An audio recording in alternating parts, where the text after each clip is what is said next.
കോട്ടയം ജില്ലയിലെ അയർക്കുന്നം ലക്കാട്ടൂരിൽ കടബാധിതയെ തുടർന്ന് മക്കൾക്ക് വിഷം നൽകിയ ശേഷം ദമ്പതികൾ ആത്മഹത്യയ്ക്ക് ശ്രമിച്ച നടക്കുന്ന സംഭവത്തിൽ അമ്മയും മകളും മരണത്തിന് കീഴടങ്ങി.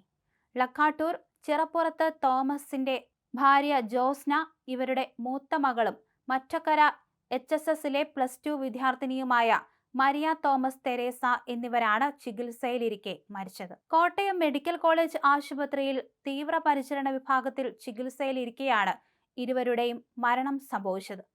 പുലർച്ചെയോടെ മരണത്തിന് കീഴടങ്ങിയ മകളുടെ പോസ്റ്റ്മോർട്ടം നടപടികൾ പൂർത്തിയായതിന് തൊട്ടു പിന്നാലെ അമ്മ ജോസ്നയും ജീവൻ വെടിയുകയായിരുന്നു. കഴിഞ്ഞ തിങ്കളാഴ്ച വൈകിട്ടാണ് നാടിനെ ഒന്നടങ്കം കണ്ണീരിലാഴ്ത്തിയ ദാരുണ സംഭവം പുറംലോകമറിയുന്നത്. കടുത്ത സാമ്പത്തിക ബാധ്യതകളെ തുടർന്ന് കുടുംബം കൂട്ടത്തോടെ ആത്മഹത്യ ചെയ്യാൻ തീരുമാനിക്കുകയായിരുന്നുവെന്നാണ് പോലീസിന്റെ പ്രാഥമികമായ നിഗമനം. കുരോപ്പട സർവീസ് സഹകരണ ബാങ്കിലെ കളക്ഷൻ ഏജന്റായി ജോലി നോക്കുകയായിരുന്നു മരിച്ച ജോസ്ന. സംഭവ ദിവസം ഉച്ച മുതൽ ജോസ്നയുടെ കോതനല്ലൂർ സ്വദേശിയായ സഹോദരൻ ഫോണിൽ ബന്ധപ്പെടാൻ ശ്രമിച്ചെങ്കിലും ആരും ഫോൺ എടുത്തിരുന്നില്ല.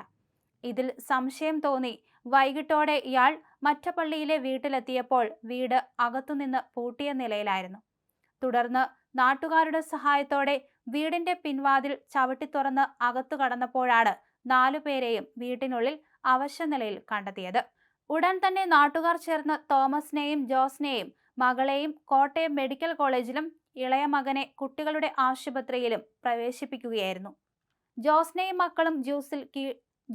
മക്കളും ജ്യൂസിൽ കളനാശിനി കലർത്തിയും ഭർത്താവ് തോമസ് മദ്യത്തിൽ കീടനാശിനി ചേർത്തുമാണ് കഴിച്ചതെന്ന് പിന്നീട് വ്യക്തമായി. സംഭവ സ്ഥലത്തുനിന്ന് കളനാശിനിയുടെ കുപ്പിയും പോലീസ് കണ്ടെടുത്തിരുന്നു. ആശുപത്രിയിൽ പ്രവേശിപ്പിച്ചതു മുതൽ വിദഗ്ധ ഡോക്ടർമാരുടെ സംഘം ഇവർക്ക് ജീവൻ രക്ഷാ സഹായം നൽകിയെങ്കിലും അമ്മയുടെയും മകളുടെയും ജീവൻ രക്ഷിക്കാൻ സാധിച്ചില്ല.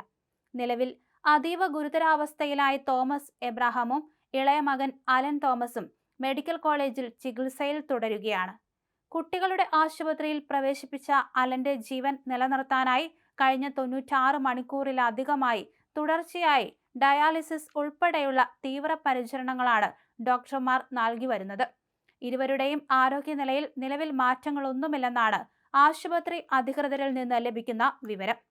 പോസ്റ്റ്മോർട്ടം നടപടികൾക്ക് ശേഷം ബന്ധുക്കൾക്ക് വിട്ടു നൽകിയ മകൾ മരിയയുടെ മൃതദേഹം കാരിത്താസിലെ സ്വകാര്യ ആശുപത്രി മോർച്ചറിയിലും അമ്മ ജോസ്നയുടെ മൃതദേഹം കോട്ടയം മെഡിക്കൽ കോളേജ് മോർച്ചറിയിലുമാണ് സൂക്ഷിച്ചിരിക്കുന്നത്. കോട്ടയം മെഡിക്കൽ കോളേജിൽ വെച്ച് നടക്കുന്ന ജോസ്നയുടെ പോസ്റ്റ്മോർട്ടം നടപടികൾ പൂർത്തിയാക്കിയ ശേഷം ഇരുവരുടെയും സംസ്കാര ചടങ്ങുകൾ ബന്ധുക്കളുടെ തീരുമാനപ്രകാരം പിന്നീട് നടത്തുവാൻ നിശ്ചയിച്ചിരിക്കുകയാണ്. സംഭവത്തിൽ പോലീസ് വിശദമായ അന്വേഷണം നടത്തി വരികയാണ്. ഇവർക്ക് സാമ്പത്തിക പ്രശ്നങ്ങൾ ഉണ്ടായിരുന്നു എന്ന് പറയപ്പെടുന്നുണ്ട്. പക്ഷേ യഥാർത്ഥ കാരണം എന്താണെന്ന് വ്യക്തമല്ല. വീട്ടിൽ നിന്ന് ആത്മഹത്യക്കുറിപ്പോ മറ്റോ കണ്ടെത്തിയിട്ടുണ്ടോ എന്ന കാര്യത്തിലും വ്യക്തത വന്നിട്ടില്ല. കൂടുതൽ അന്വേഷണം നടത്തി വരികയാണെന്ന് പോലീസ് അറിയിക്കുകയും ചെയ്തു.